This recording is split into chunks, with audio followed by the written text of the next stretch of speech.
Hi guys, my name is Kennedy Hall, and today I'm going to be reviewing Ecology of a Cracker Childhood by Janice Ray. So this book overall showcases coming from and growing up in a junkyard in the rural South with a deep recognition of the fleeting ecosystem of the longleaf pine. This was first published in 1999, and it follows a young Janice Ray kind of showcasing her childhood and both her college experiences and her deep connection to nature. So, through herself as the narrator, this book presents topics such as the connection of people to the land, honoring one's roots, and trying to save the longleaf pine forest. So, as a result, Ray connects her relationship to the land with her overall connection to her own personal self in a meaningful and very expressive way. So as I was reading this book, I realized that Janice Ray makes a very strong statement as to how the human self is connected to nature.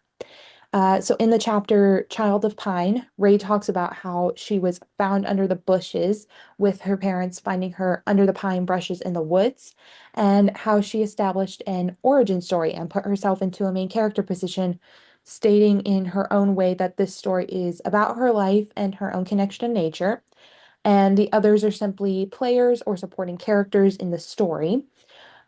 She also shows that the landscape owns her body in a certain way, with the environment getting carried inside like an ache.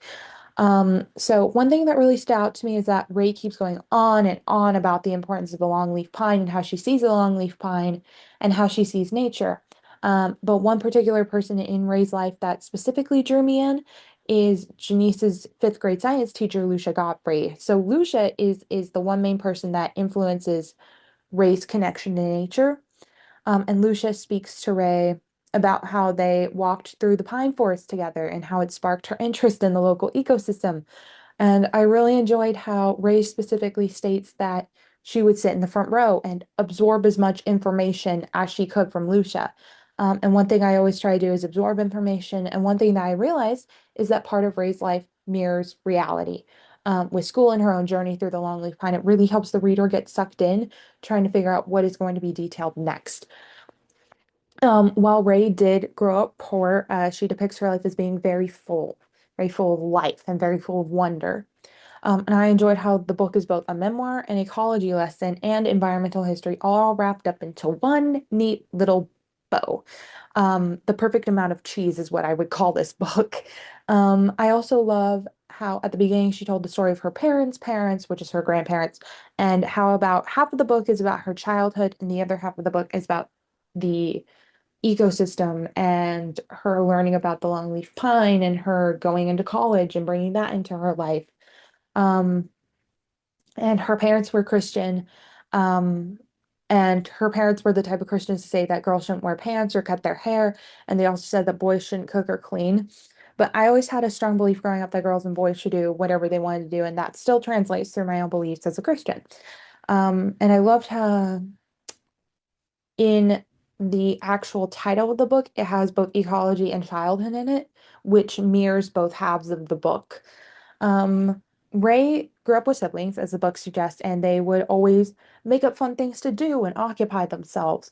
I never grew up with siblings, but I did find ways of entertaining myself, like painting the fence, doing chalk art, and tormenting my parents' dogs, digging up holes in the dirt and filling it with water to create a mud bath. Um, but the one sole point I'm trying to make is that the book itself mirrors our reality, whether that be the way we look at our parents, the way we wear clothes, the way we treat our siblings, or even the way we treat others. It all culminates into this one magnificently written book about a real life person and her highs and lows throughout her life. And then one last thing that really drew me in is how Ray's childhood was sheltered in a way, as Ray states that she didn't know many animal names before she left home for college. And I feel like it strikes with some college students, myself included, that shows most college students don't know what life is out there for them. And they really have an experimental time in college because that's a very experimental time in a young person's life.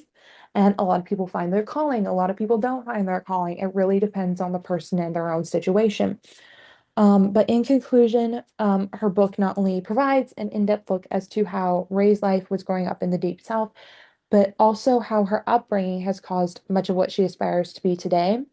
And all in all, Janice Ray very much creates a compelling story with many, many twists and turns, and how the most influential people in her life are people you wouldn't expect. And it draws the reader inwards, ready to see where the reader goes next.